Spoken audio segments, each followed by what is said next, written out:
ये आपका मकान जिसमें आत्मा रह रही है, शरीर। ये नया है या पुराना है, बात ये नहीं है।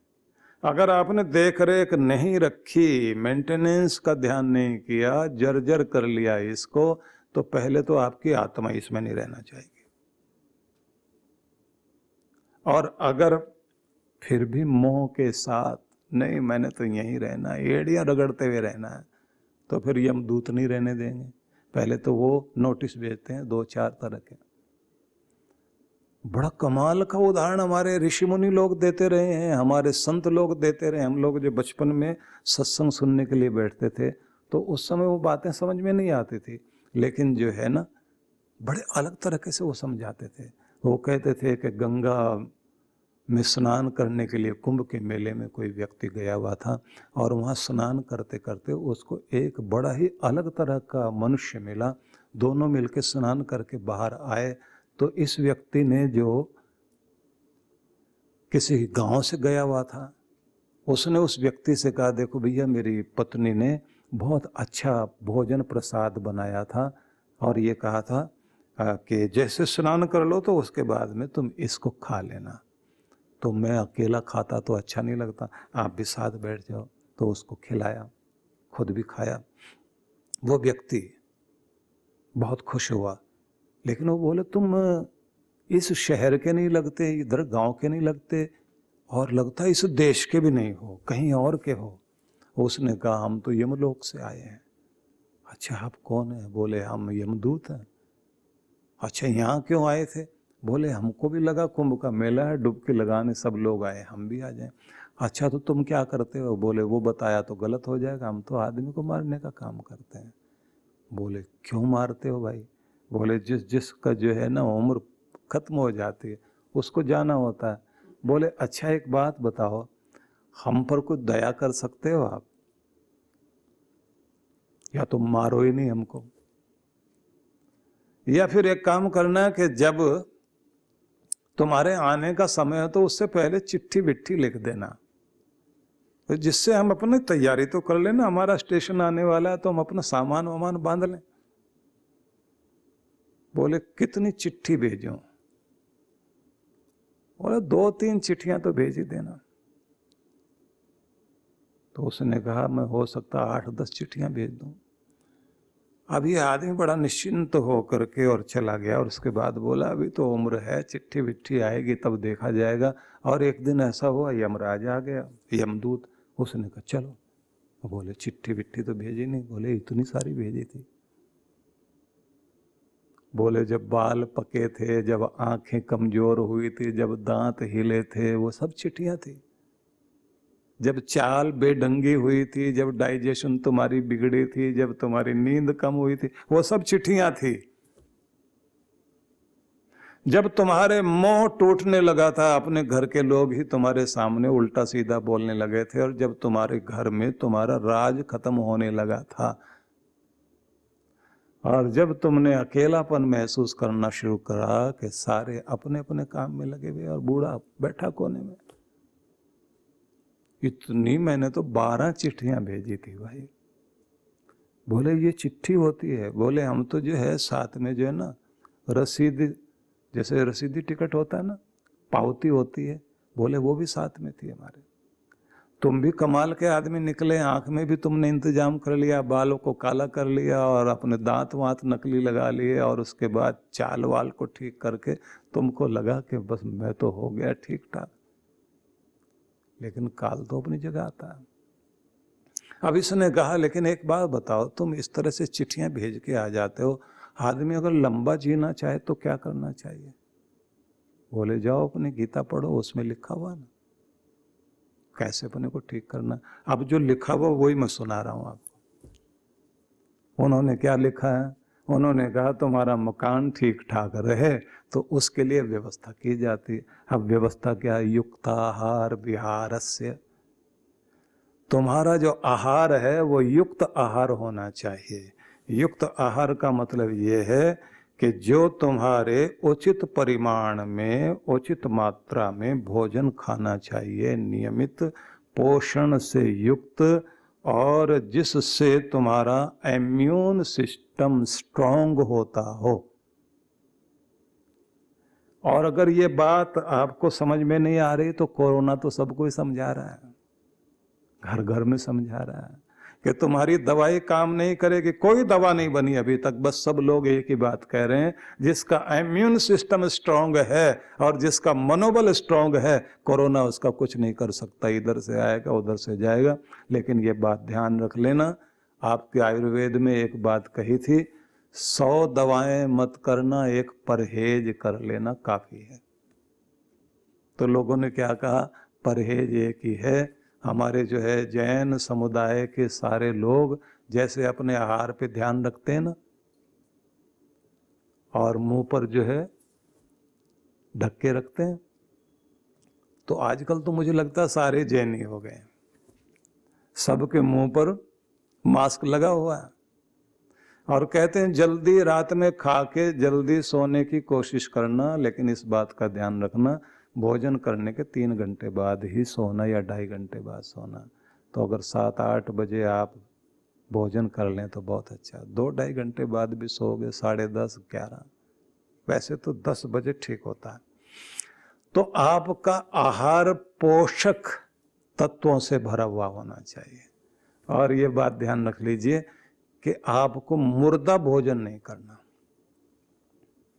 मुर्दा भोजन कौन सा होता है, जिसके सारे पोषक तत्व जला जला के उसको जो है बार बार गर्म कर कर के नष्ट कर दिया हो, तो देखने में स्वाद तो बहुत अच्छा होगा, लेकिन वो क्या कहलाएगा कि वो भोजन मृत भोजन है, उसके पोषक तत्वों को नष्ट कर दिया गया। और सिखाता कोई नहीं है, सबको भोजन बनाना आता है, लेकिन भोजन के जो है पोषक तत्व उनको नष्ट जल्दी कर देते हैं। इसलिए ये कहा जाता है भोजन बनने के 48 मिनट के अंतर अंतर में आपको भोजन ग्रहण कर लेना चाहिए, और बार बार उसे पकाना ठीक नहीं है। उसको फिर घी तेल डाल करके आप जो है उसको आप फ्राई करते जाएं, छौंका लगाएं, तड़का लगाएं, जो भी शब्द आप लोग बोलते होंगे, तो उसको फ्राई करते हैं बार बार। जितनी बार जो आ रहा गर्म करें, और उसके बाद में ये ओवन से लेकर के क्या क्या चीज़ें आजकल आ गई हैं, उन सब में रख करके हम लोग जो अपने भोजन को, प्लेट गर्म नहीं होती, अंदर वाला भोजन गर्म हो जाता है।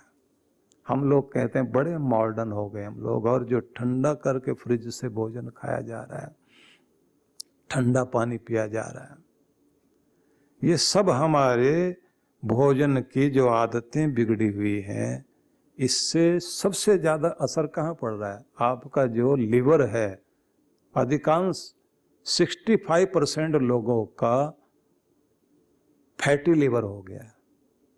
और फैटी लिवर होने का परिणाम क्या होता है, परिणाम ये होता है कि जो आपका एक तो एचडीएल कोलेस्ट्रॉल है ना, एचडीएल और एक एलडीएल कोलेस्ट्रॉल जो है आपके शरीर में अलग भी बनता है, लेकिन आपके लिवर में भी बनता है। लिवर में 70% के लगभग तो लीवर ही तैयार करता है कोलेस्ट्रॉल को, और उसकी ज़रूरत होती है शरीर में। तो ये 2 तरह का होता है, एक एलडीएल होता है, एक एचडीएल होता है। जो एचडीएल है वो आपके लिए अच्छा माना जाता है। एचडीएल कोलेस्ट्रॉल की एक विशेषता होती है, वो लीवर से निकलकर शरीर में जाएगा, और जहाँ जहाँ उसकी आवश्यकता है वहाँ वो अपना काम करके जो बाकी बचेगा वो फिर आकर के लीवर में वापस आ जाता है। एलडीएल वाला जो कोलेस्ट्रॉल है उसकी समस्या है कि वो लीवर से जाएगा और जहाँ जहाँ गया वहाँ जाके चिपक कर बैठ जाता है। तो इसलिए पेट, कमर, जहाँ जहाँ फैट जमा हो सकता है वो वहाँ जाके जमा हो जाएगा, और उसी के बाद में ये आर्टरी से लेकर के जितनी भी नस नाड़ियाँ सभी के अंदर कोलेस्ट्रॉल जमा होगा, गोंद की तरह होता है।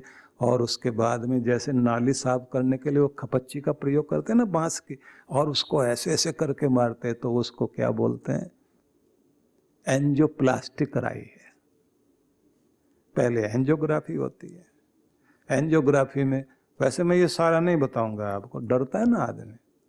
एंजियोग्राफी में भी जो है वो हाथ से भी, आजकल हाथ से भी करते हैं, नस के अंदर डाल करके जो है वायर डालते हैं और वो जाता है, जहाँ जाके रुकता है तो पता लग जाता है यहाँ यहाँ ऐसे ऐसे ब्लॉकेज है। हार्ट के उन सारी आर्टरी में जहाँ जहाँ ब्लॉकेज होती है, अगर जो है एंजियोग्राफी से पता लग जाए कि बहुत ज़्यादा ब्लॉकेज है, तो फिर वो कहते हैं कहाँ कहाँ कितना कितना स्क्रीन पर देखते रहते हैं। उसके बाद में क्या होता है, तो कहते हैं इसमें स्टेंट डालने पड़ेंगे। स्टेंट क्या, स्प्रिंग है, उसका क्या काम है, नस को ऐसे खोल देना, थोड़ा चौड़ा कर देते हैं, और फिर ये कहते हैं कि खून सही मात्रा में शरीर में दौड़ता रहे, तो फिर ऐसी दवाई देते हैं जो खून को पतला करती रहती है। और इतना इतना पतला कर देते हैं, अगर कोई पिन मार दे तो अंदर से जैसे जो है वो पाइप के अंदर कोई छेद हो जाए ना, वो पानी बाहर आता है, ऐसे खून आने लग जाता है बाहर। डराऊंगा नहीं, आपको सिर्फ ये बताना चाहता हूं, अपना आहार ठीक रख लीजिए ना। हम लोगों ने भी अपने यहाँ व्हाइट लोटस आयुर्वेदिक हॉस्पिटल में एक व्यवस्था की थी कि लोग आए यहाँ भोजन बनाना, खुद अपनी पत्नी को साथ लेकर आए, भोजन पकाने की विधि भी सीखें, पौष्टिक भोजन कैसा होता, क्या खाएं, कैसा खाएं, कितनी तरह का खाएं। पिछले दिनों एक जगह एक गोष्ठी हुई जिसमें हमारे देश के जो खाद्यान्न हैं उनके बारे में बताया गया कि 1 लाख तरह के खाद्यान्न हैं। बड़े आश्चर्यजनक बात है कि हमारे अनाज भी लुप्त होते जा रहे हैं। और जो ये आप अंकुरित भोजन लेते हैं, अंकुरित भोजन सुबह सुबह लें तो कितना बड़ा लाभकारी होता है। तो सार में बस इतनी बात समझ लीजिए आप कि आपका आहार पौष्टिक हो। और अब तो डॉक्टर्स के लिए एक अलग से सब्जेक्ट क्या रखा है, जो ये हमारे डाइटिशियन है। पहले लोगों को नहीं समझ में आता था, अब तो डाइटिशियन की महिमा समझ में आ रही है लोगों को। तो हमारा आहार डाइटिशियन से लाभ लीजिए आप, वो आपको सारे तरह के, कितने तरह के नाश्ते कैसे कैसे आप कर सकते हैं, दोपहर का भोजन कैसे कर सकते हैं, शाम का भोजन कैसे होगा, और बीच में आप क्या लेंगे। क्योंकि आजकल ये कहा जाता है कि 1 कटोरी सलाद और कुछ फल कटे हुए व्यक्ति लेता रहे। मैं आपको बहुत आश्चर्यजनक बात बताता हूँ, दुनिया के 10 देश सबसे ज्यादा खुशहाल देश माने जा रहे हैं। वैसे तो जितने भी देश हैं सबकी एक संख्या बताई गई है कि किस देश को कितना प्रसन्न माना जाएगा, और 5 ऐसे स्थान माने जाते हैं जिनको बोलते हैं ब्लू जोन। ब्लू जोन में जो आते हैं देश, उनके बारे में अगर आप पढ़ें तो मेरे पास में नोटिंग है, मैं उसके बारे में बता सकता हूं आपको। 100 वर्ष की आयु जहां औसतन है, कम से कम 100 साल की आयु भोगने वाले, कम से कम 100 साल की उम्र जिनकी है। एक तो ये हिमालय की हुंजा वैली जो है, कब्जा करके बैठे हुए ना पड़ोसी देश, हुंजा वैली में रहने वाली महिलाओं के भी 60-65 साल की उम्र तक भी संतान होती रहती। बड़े सुंदर, बड़े खूबसूरत लोग हैं। जापान का जो ओकिनावा स्थान है, वहां ज्यादातर लोग जो है वो 100 साल के लोग हैं। और जब उनसे पूछा गया कि आप इतनी लंबी उम्र कैसे जी पाते हैं, वो कहते हैं कि हमारा लाइफस्टाइल देखिए ना जापानियों का। और पूछा कि आपके यहाँ सबसे बड़ी खास बात क्या है, तो उन्होंने क्या बताया, हमारे यहाँ एक तो ज्यादा देर तक बैठ के आदमी काम नहीं करता, हमारे यहाँ खड़े होकर काम करने की आदत है, और पैदल बहुत चलते हैं लोग। परम पूज्य सद्गुरुदेव श्री सुधांशु जी महाराज एवं डॉक्टर अर्चिका दीदी जी के पावन सानिध्य में विश्व जागृति मिशन का 34वां स्थापना दिवस एवं रामनवमी महोत्सव। कार्यक्रम की रूपरेखा, दिनांक 6 अप्रैल 2025, समय प्रातः 10 बजे, स्थान आनंद धाम आश्रम, बक्करवाला मोड़, नागलोई नजफगढ़ रोड, नई दिल्ली। आयोजक विश्व जागृति मिशन। संपर्क सूत्र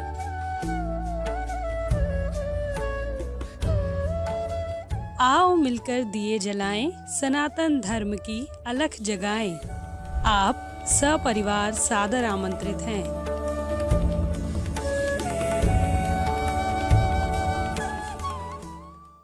हिमालय की गोद में पहाड़ों की वादियों के बीच व्यास नदी के तट पर मनाली ध्यान साधना शिविर। जन्म जन्मांतरों की पीड़ाओं से बाहर निकलने के लिए चांद्रायण अद्भुत तप है। इस बार के ध्यान साधना के लिए कुछ विशेष कार्यक्रम रखे गए हैं। एक तो नित्य साधना कराई जाएगी, दूसरी होगी डिवाइन ब्लिस मेडिटेशन, तीसरी जो है वो दिव्य शक्ति साधना कहेंगे, जिसका मतलब होगा कि आप जो है विश्व शक्ति से कैसे जुड़ सकते हैं, और साथ में वॉकिंग मेडिटेशन भी इसके अंतर्गत होगा। मन को बहुत शांति मिली, एक अद्भुत आनंद प्राप्त हुआ। जिस माइंडसेट और जिस भारी मन से मैं आई हुई थी यहाँ पे, वो काफ़ी कम हुआ है। और every time whenever I come for this शिविर I feel something different, a new energy in me. Thank you to Maharaj Shri and thank you to all of you. तो आज ही पंजीकरण कराएं